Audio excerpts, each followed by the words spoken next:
દોસ્તો, મધ્યપ્રદેશના સિહોર જિલ્લાના સાતદેવ ગામમાં નર્મદા નદીમાં શ્રદ્ધાળુઓ દ્વારા 11,000 લીટરના દૂધનો બગાડ થઈ રહ્યો છે. દૂધને વહાવવામાં આવી રહ્યું છે નદીમાં શ્રદ્ધાળુઓ શ્રદ્ધાના ભાગરૂપે.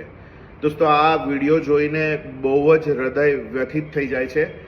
એક બાજુ સરકારી સ્કૂલોમાં મધ્યાહન ભોજનમાં બાળકોને જે દૂધ આપવામાં આવે છે એ મોટી બાલદીમાં પાણી ભરીને એમાં 1-2 કોથળી નાખી, દૂધની કોથળી નાખી અને એમને પાણી જેવું દૂધ પીવડાવવામાં આવે છે.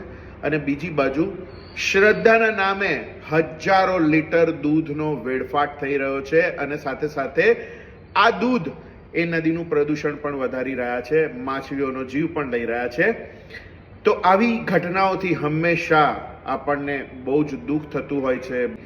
ભારત દેશમાં જ આ બધું શક્ય છે, બીજા કોઈ પણ દેશમાં આવું શક્ય નથી.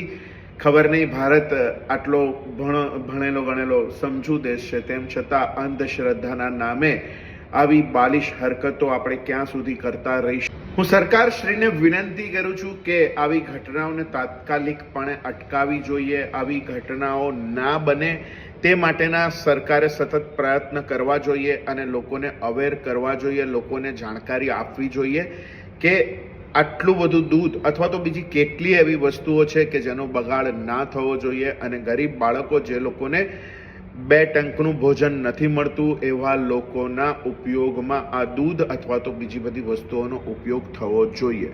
શું તમે પણ મારી આ વાત સાથે સંમત છો? તો કમેન્ટ બોક્સમાં તમારા પ્રતિભાવો જરૂરથી લખો. Thank you.